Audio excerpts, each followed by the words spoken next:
lebih utama dia itu membatalkannya dengan syarat yaitu tadi.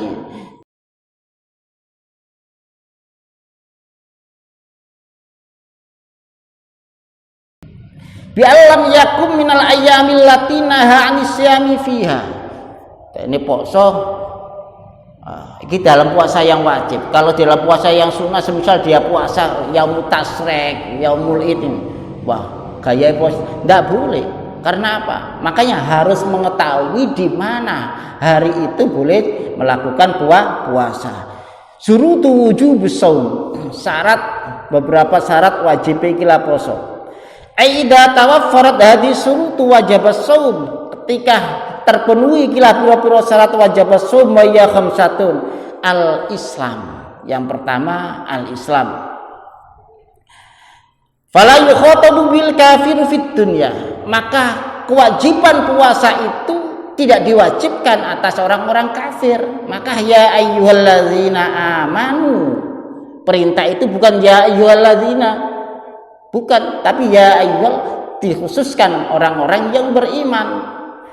Maka fala yukhatabu bihil kafiru fid dunya, maka ketika khitab Allah, perintah Allah melalui Al-Quran yang diturunkan kepada Rasulullah Sallallahu Alaihi Wasallam, maka orang kafir walaupun dia sama-sama hidup semasa dengan Rasulullah, maka tidak ada perintah untuk orang kafir itu.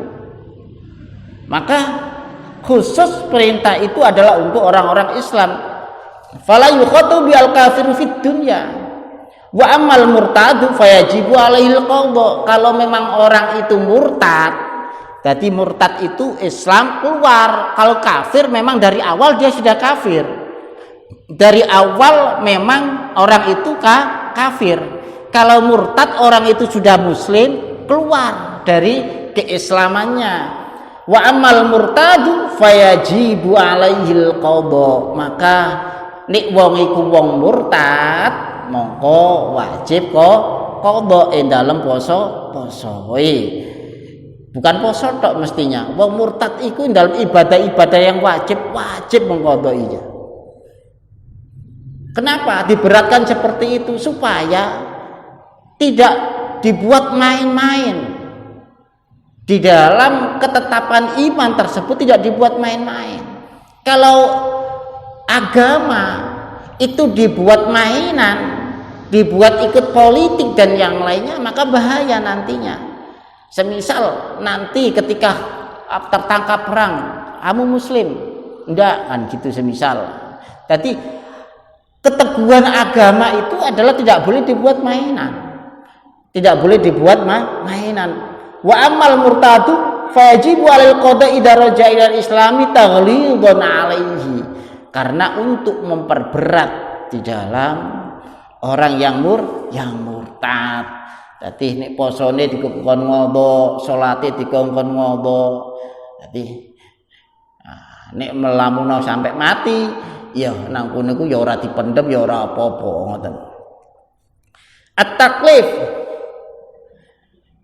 ayyakuna balighan aqilan. Orang itu ditekankan taklif, ya.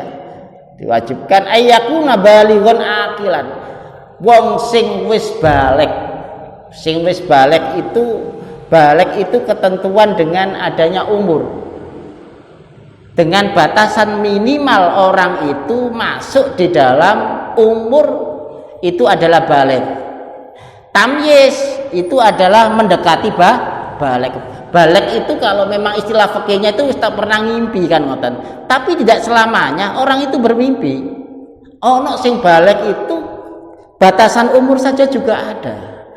Jadi orang ngimpi tapi nang kono kelbu balik. Nah orang ngimpi-ngimpi sampai selawe tahun terus semisal nang kono mosok agak balik-balik, gak perintah-perintah.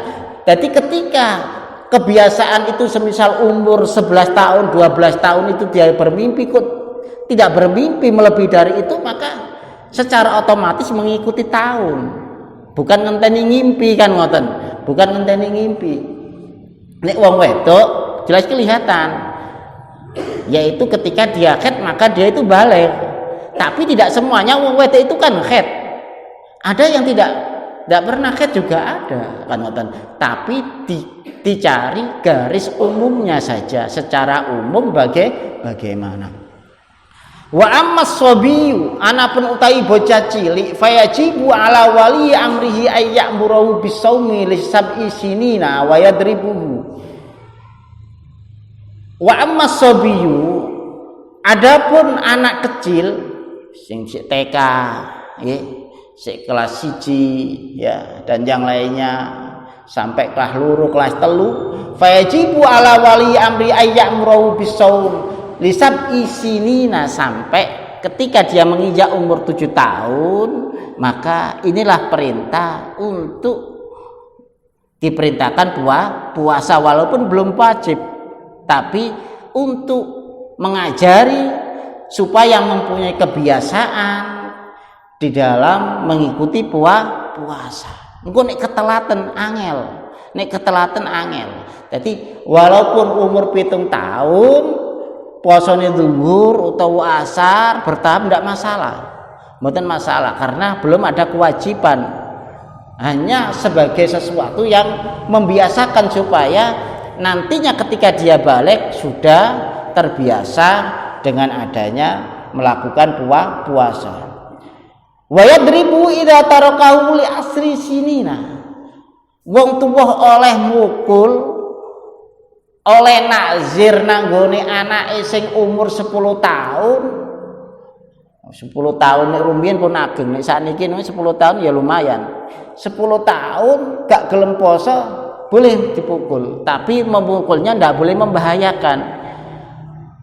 Memukul kalau memang tidak diperlukan di dalam memukul ndak usah. Mungkin dikasih cerita, mungkin dijanjikan dengan sesuatu, nek awakmu gelem poso aku tak tukono sepeda, nek awakmu gelem poso aku tak tukono klambi nyar, semisal kayak begitu. Itu lebih mendidik di dalam anak itu tidak takut dengan adanya ancaman. Kalau memang takut dengan ancaman, ini membahayakan nantinya. Ketika ada orang tuanya dia puasa, nek metu wong tuane ora ketok, dhek nyelimput nang warung nang di danjangku mulai wis sapi kabeh, akhirnya poso sapi kan ngoten. Tapi kalau dengan adanya disenangkan dengan sesuatu, disadarkan dengan perkara yang menyadarkan dia, inilah dimanapun nanti dia punya kesadaran bahwasanya puasa itu bukan karena rasa takut, tapi betul-betul karena itu menjadi suatu perintah. Jadi kapan duwe anak terus nang kono wong tuane keringe ora ukuran, nggih, kadang-kadang mengkhawatirkan. Yaitu tadi, wah anak nek wedine ambek wong tuane tok apa maneh ambek bapake tok. Nggih, ibuke nang kono gawe wanen-wanenan. Ngenteni bapake teko baru wedi dhek. Semisal gak gelem salat ngono. Dia apa-apano ambek ibuke gak direken. Bapak iku bapakmu teko mencolot dhek. Ini kan mengkhawatirkan, iya nih bapak umurnya mau terus ya ngoten. Iya bapaknya kalau memang bisa mendampingi terus. Nah, tapi di dalam kekerasan untuk mengajarkan anak-anak kecil itu di era sekarang sampai dulu juga Nabi kan mengajari kelembutan. Dikhawatirkan nanti anak itu ketika sudah dewasa niki bales nang wong tuane. Nek wong tuane terlalu kereng, sesuk anake ya merengi nang gone wong tuane. Dadi nek wong tuane awale saiki lak isih kuat-kuate wong tua semisal, sesuk kan wong tuane bakal lemah. Besok orang tuanya bakal lemah. Dadi mulane kadang-kadang nek nek ngombeni obatan apa ngono iku mboten usah terus nang kono iki. Obat iki tuku larang-larang. Gak gelem. Sesuk nek sampean terus wayahe pas waktu sampean niku sakit terus ngoten niku. Ambek anake nggih disentak. Iki obat iki tuku, Pak, semisal kados ngoten. Dadi dibelajari dengan kelembutan biar dimanapun nanti punya kelembutan hati nantinya. Walaupun diperbolehkan untuk memukul, ini adalah ketentuan yang terakhir saja. In atoqahu, kalau memang dia mampu, semisal terus dia tidak mau, ya. Jadi ada anak yang umur 10 tahun tapi mempunyai kelemahan di dalam kondisinya tidak sebagaimana umumnya juga dipertimbangkan, ya. Ada anak yang umur 10 tahun, ada anak yang belum umur 10 tahun tapi kuat sudah kelihatan dewasa, maka dia menempati tempatnya umur 10 tahun nantinya. Al-itaqa'i al-qudratu alaihi, dia mampu mempunyai apa itu melakukannya. Wal itaqatu takunu hissan wa syar'an, secara zahir, secara kejiwaan juga dia mampu. Kalau tidak mampu ya enggak. Hissan fala yajibu ala syaikhil harimi wal maridil ladzi la yarji bari'uhu.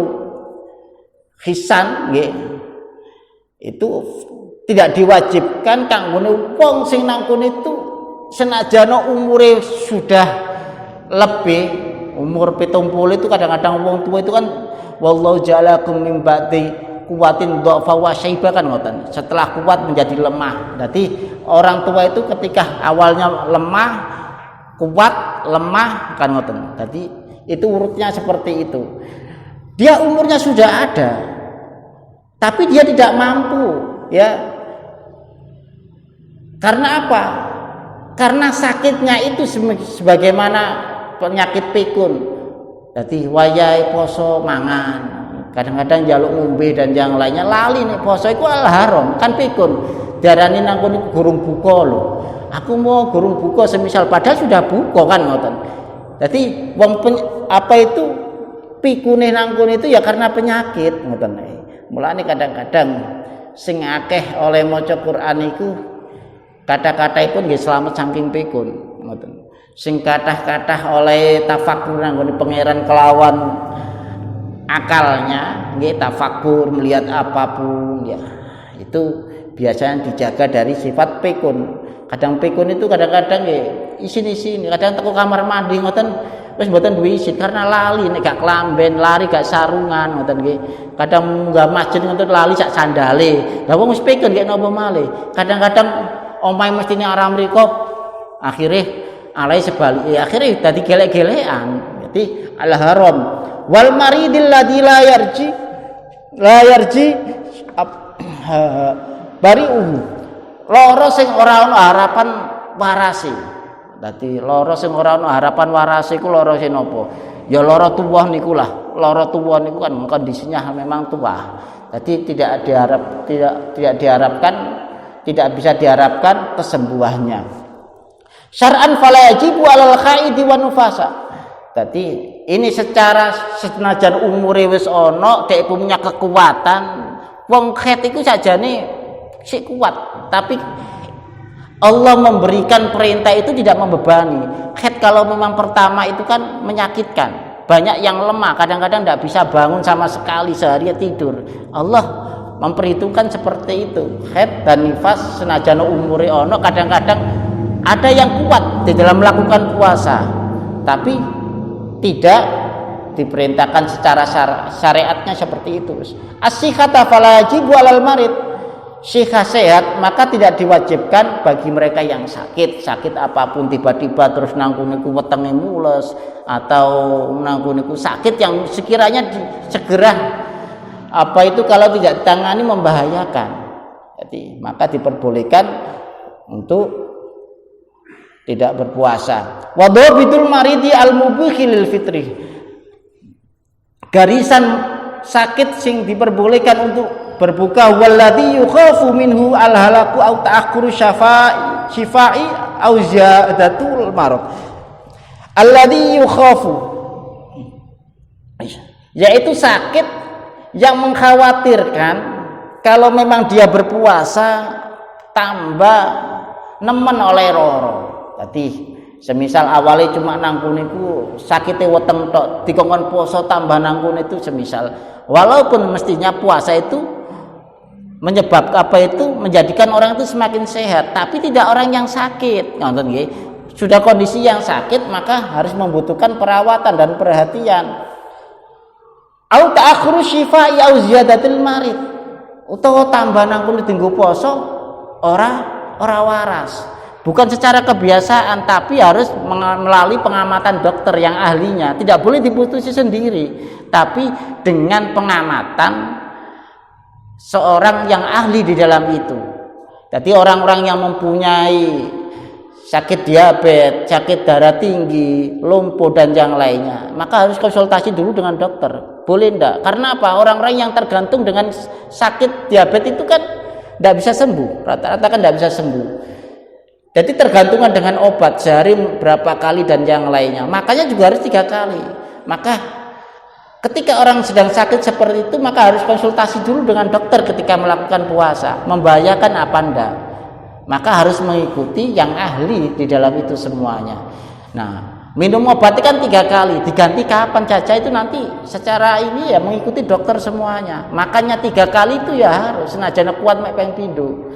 Ini secara ilmu kedokteran. Ngoten nggih. Maka harus konsultasi dulu. Tanya auziyadatul marid wa dzalika ma yusamma mahdurul tayammum. Tadi karena sesuatu yang uzur. Al-iqamah fala yajibu ala musafirin alladhi yusafiru safaran tawilan. Orang itu menetap.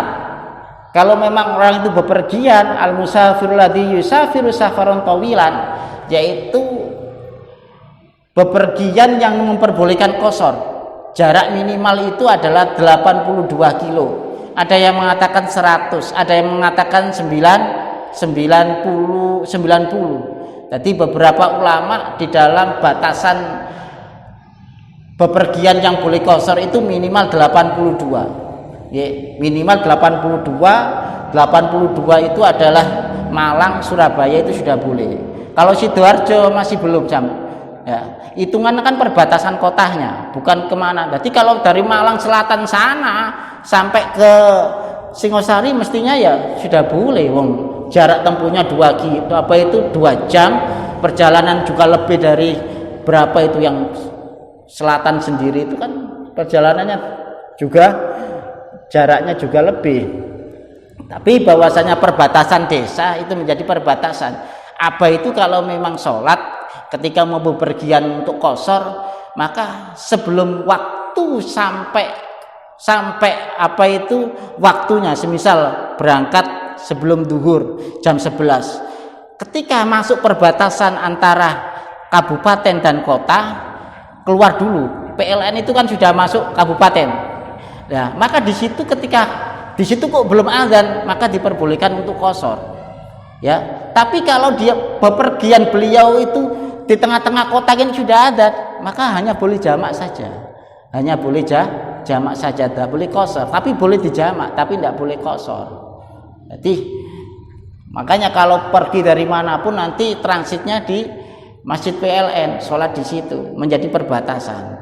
Jadi diperbolehkan masih jamak, masih jamak dan qashar. Misal Surabaya di sana itu terus gak sempat, waktunya mepet, terus akhirnya jamaknya ya di situ. Tapi kalau sudah masuk ke kota, perbatasan tugu kota, tidak boleh.